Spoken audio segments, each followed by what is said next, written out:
পয়লা বৈশাখের নামে তারা আমাদেরকে এতদিন ধরে কিভাবে পূজা করিয়েছে। অর্থাৎ বর্তমান যে আর্ট ইনস্টিটিউট, সেখানে আনন্দ শোভাযাত্রার নাম দিয়ে একটা শোভাযাত্রা বার করা হলো।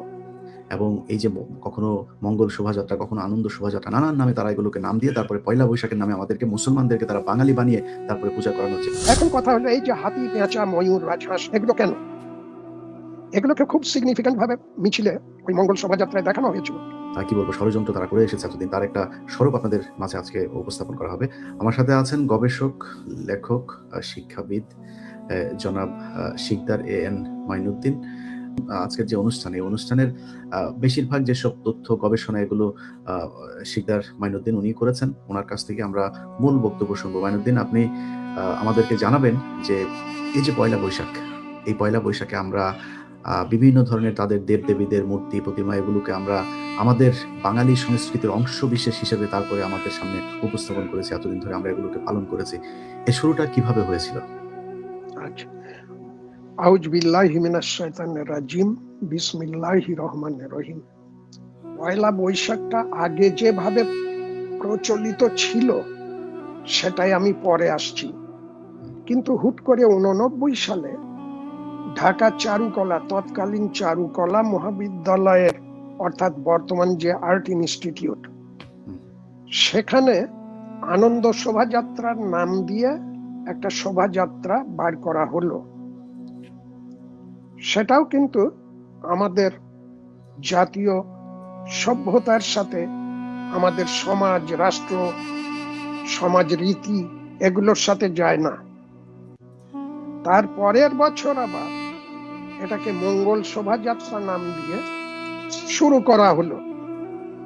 সেই মঙ্গল শোভাযাত্রায় আমরা দেখতে পেলাম কি, দেখা গেল সেখানে হাতি, পেঁচা, ময়ূর, রাজহাঁস ইত্যাদি ইত্যাদি আরো অনেক মুখোশ মূর্তি।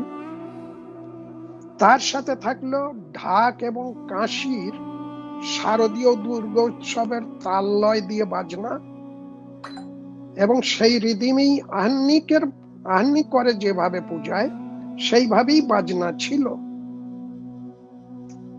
এখন কথা হলো, এই যে হাতি, পেঁচা, ময়ূর, রাজহাঁস, এগুলো কেন? এগুলোকে খুব সিগনিফিক্যান্ট ভাবে মিছিলে ওই মঙ্গল শোভাযাত্রায় দেখানো হয়েছিল। হাতি হচ্ছে গণেশের প্রতীক হিসাবে, পেঁচা লক্ষ্মীর প্রতীক হিসাবে লক্ষ্মীর পায়ের কাছে থাকে, ময়ূর হচ্ছে কার্তিকের বাহন, রাজহাঁস দেবী সরস্বতীর বাহন। এইগুলো দিয়ে প্রথমে আমাদের সাধারণ মানুষকে যেভাবে বোকা বানানোর চেষ্টা করা হয়েছে। প্রথম মঙ্গল শোভাযাত্রা হলো এই আনন্দ শোভাযাত্রা, তারপরে করলো মঙ্গল শোভাযাত্রা। এরপরে হয়তো দেখা যেত যে ধীরে ধীরে দোল যাত্রা বা এইগুলো নিয়ে আসতো, রথযাত্রা এইগুলো নিয়ে আসতো হয়তো, মানে আমাদেরকে সহনীয় রেখেই এরা আগাতে চেয়েছিল। এবং সেখানে হুবহু সেই মূর্তি পূজা, দুর্গোৎসবের ঢাকের বাদ্য, কাঁসি, খোল করতাল নিয়ে কীর্তন।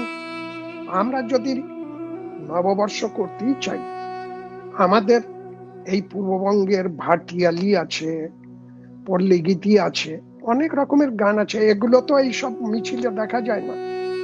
বা আমাদের এদেশের সাধারণ মানুষের যে চেহারা সুরত, সাধারণ একটা কৃষক, দাড়িওয়ালা, মাথায় মাথল দিয়া, এগুলো আমরা দেখি না।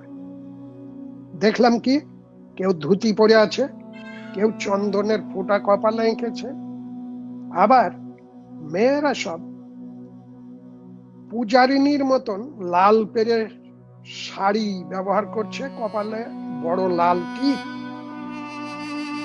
এটা কিসের লক্ষণ? আমাদেরকে দেখতে হবে যে এটা এলো কিভাবে। আসলে এটা উড়িষ্যার, ভারতের উড়িষ্যা প্রদেশের জগন্নাথ মন্দিরে, পুরীর জগন্নাথ মন্দিরে এই ধরনের শোভাযাত্রা তারা করে, রথযাত্রার নাম দিয়ে, সেম, একদম সেম। সেখান থেকে এটা নেওয়া হয়েছে। এটা কারা নিয়ে এলো, এটাই আমি ধীরে ধীরে আসছি।